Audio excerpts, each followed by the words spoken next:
Good morning, good afternoon, good night. I'm Blackbright, broadcasting out of England around the world. And yes, today's topic is about the Jamaican deportees. I'd be remiss if I didn't do a video on this because my parents are from Jamaica. Even though I was born here, they were a part of the Windrush generation.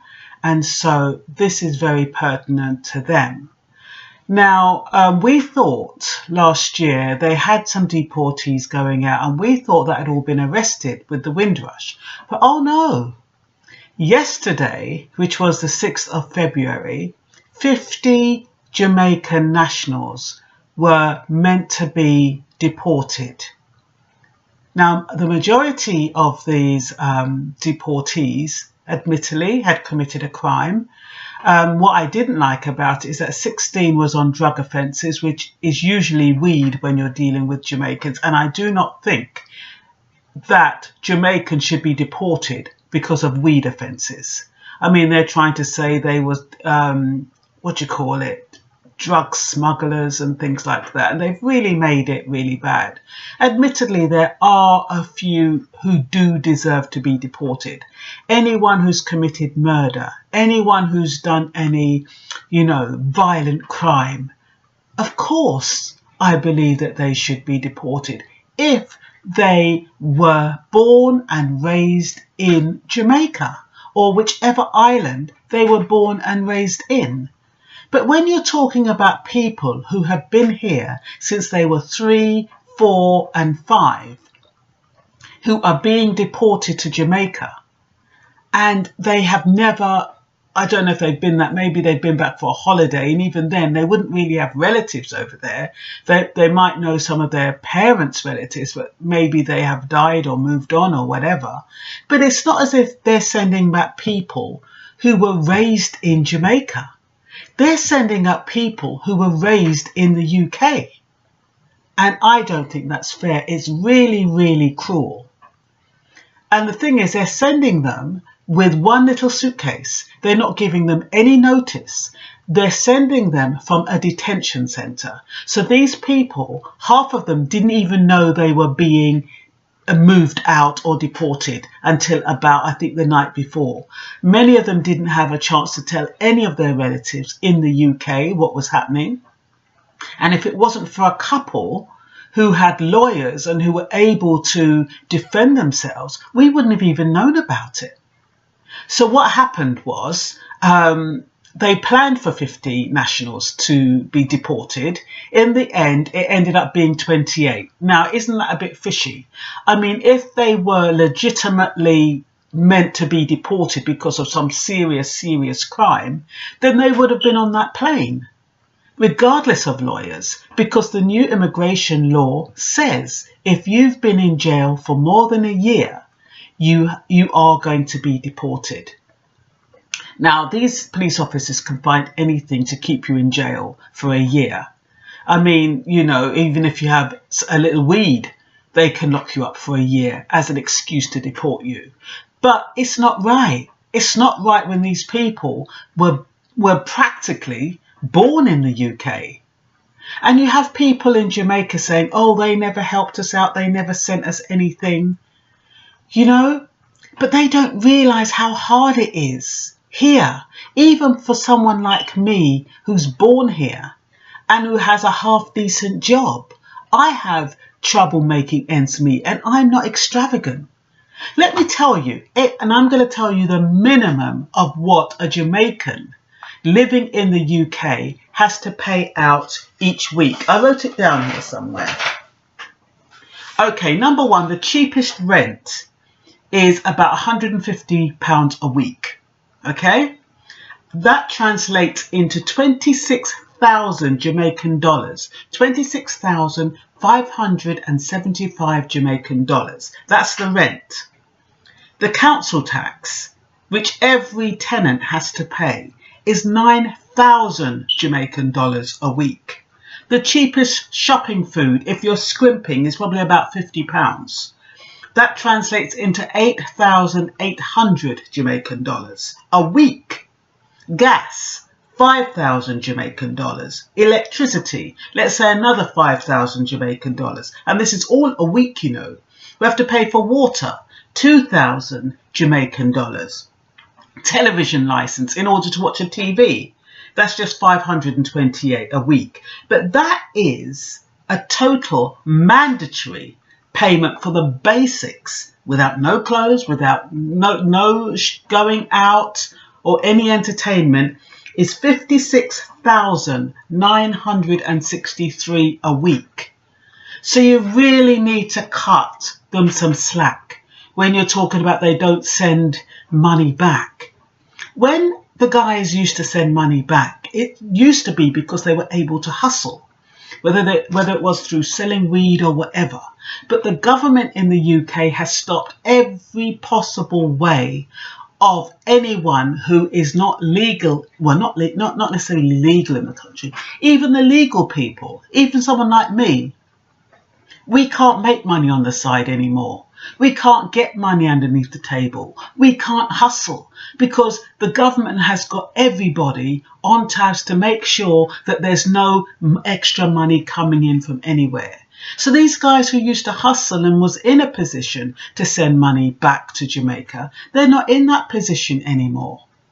So, you know, it's fine saying, oh, they're in England or they're in, well, I don't know about America. In America, it's worse because in America, you have the impression or the perception that people are well off, but you know it's riddled with debt. Everybody in America has a credit card. So even if they're sending you money on their credit card, it means that they're putting themselves in debt. And I would say 100% of Americans are in debt. So they might look flashy and they might come over and flash their credit card and pay it off. But I tell you, when they go back, they're struggling. So it's not easy. So don't be resentful because that's what the government wants. He wants to set people against themselves.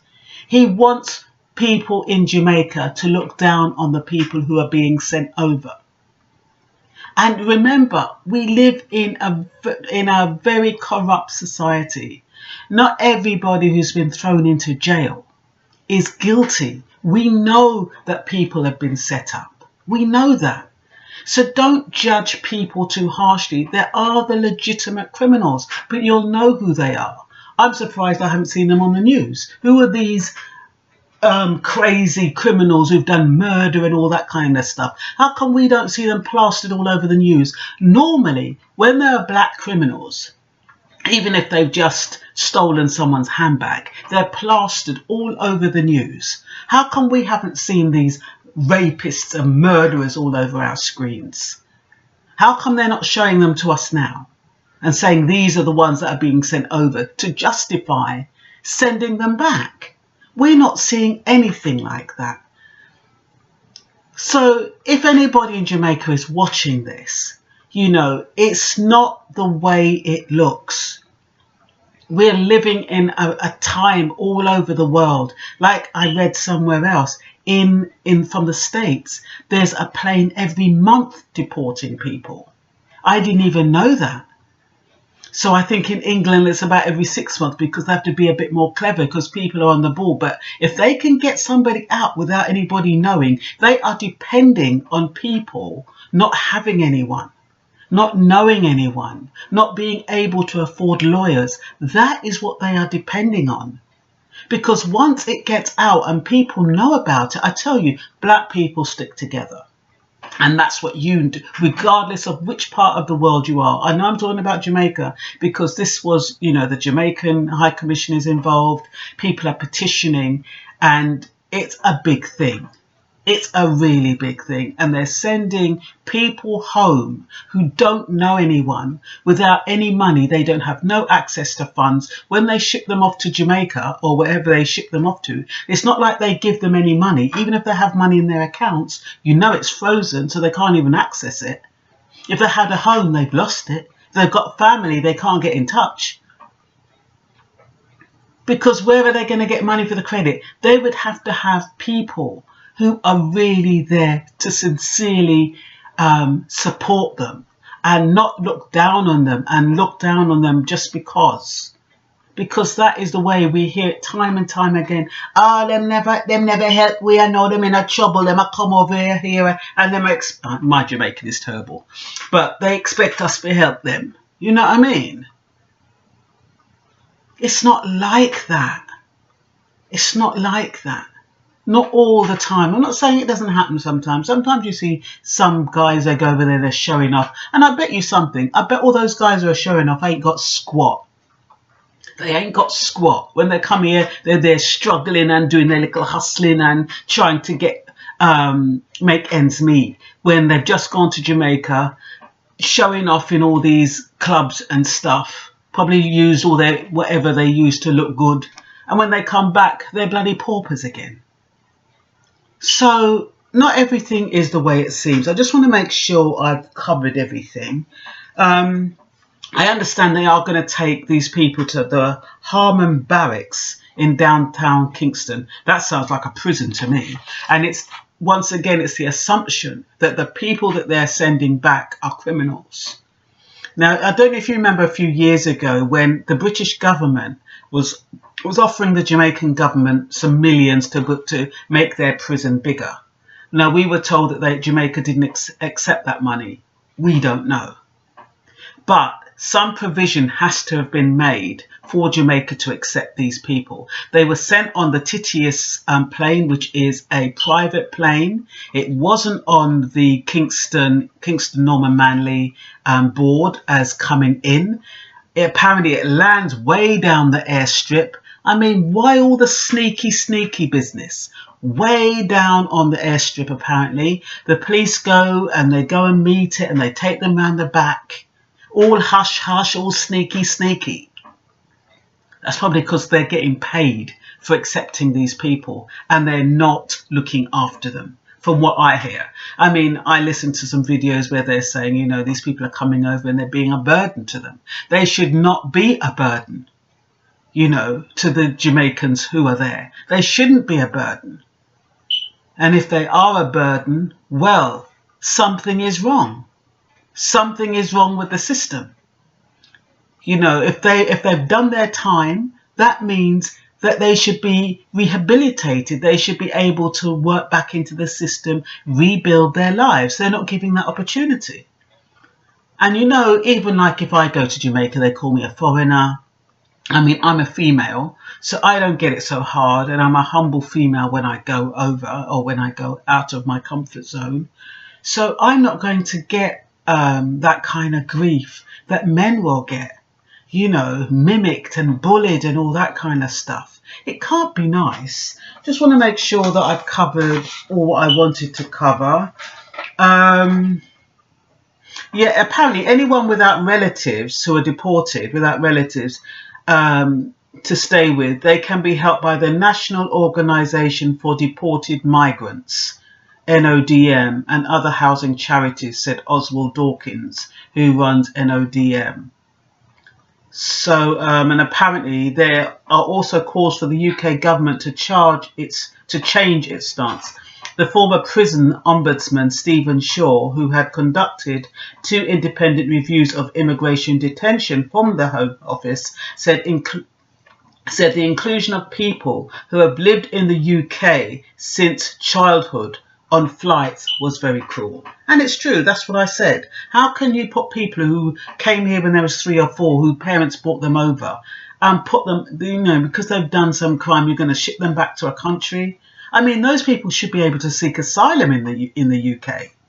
Because really and truly, it's dangerous for them to go back, for the majority of them to go back. They're vulnerable. I mean, black Brits are not like black Jamaicans, you know, especially the men. Black Brits are like, forget it. You know, they don't have that wherewithal, that gumption. They don't have it. And a lot of black Brits have been mollycoddled. So I don't know how they're going to manage over there. Let me see. The Home Office spokesman said the law requires that we seek to deport foreign nationals who abuse our hospitality by committing crimes in the UK, to ensure we keep the public safe. I mean, you know, abuse their hospitality. I mean, please look how they've abused our hospitality when they come to our countries. They do worse than that. Killing and raping and looting and doing all things. Africa, all the Caribbean islands, Asia, all over the world. They come in abusing our hospitality, and they've got the audacity to say that this is the reason they're deporting people. I can understand them deporting, like I said, people, Jamaicans who have come here over the last 5-10 years, who was raised in Jamaica, and they commit a crime, they do the time, they ship their asses back home. But not people who came here as children, who don't know Jamaica, and some of them have never been back. I think it's diabolical. I'm so upset. Anyway, I think I'm not going to go into all of this stuff. I mean, they're claiming they're murderers and rapists. The ones that are on board, the 29 that they actually deported, are apparently supposed to be murderers, rapists, and 14 drug dealers. I mean, that is where I get a bit perturbed, because what they're calling drug dealers is somebody who they might see sharing a spliff. It's not like they're dealing with cocaine. Most of the black people in the UK, they don't deal with cocaine and heroin and all those Class A drugs. It's a little piece of weed, for Christ's sake. And then I saw that on the police interceptors. I don't know if you have it on your TV. One girl, she came through customs with, I'm telling you something, it was just about a pinch. It could make one spliff, honestly. And they said to her, we could arrest you for this, but we'll let you go since it's for your personal use. But be careful next time. I mean, please, use your bloody discretion. Why don't you? When you're supposed to use your discretion, you don't use it. Oh. Like I said, under immigration law, foreign offenders who have been sentenced to 12 months or longer in prison can be automatically deported. And that's what I mean. Foreign. The key word. Well, you Jamaicans, you're always calling us foreigners, so I guess it's true. But, you know, when you spent 90% of your life in a country, probably even 95%, that when you're thinking about when you're actually acclimatized to a country, it's not nice. Anyway, I had to talk about this. It's not good. I don't know what's going to happen. It's supposed to be on the news tonight. I don't know if it's going to be on the news tonight. I don't know what's going on. I know there's petitioners. I know there's legal intervention for those who can afford it, but there should be something for people, you know, to be able to go into these detention centres, speak to people, represent them. I wish to God sometimes that I wasn't working and that I had the wherewithal to just go and support these people, just talk to them all, get some kind of support. They should have legal representation. They stopped the legal aid. We used to have free legal aid for people who weren't working. There should be legal aid in situations like this. But why would there be? It's one way of them reducing their numbers, isn't it? They said they're going to reduce immigration by so much, and this is the way they do it. Not nice. Anyway, I'm tired, and that's all I've got to say. Bye.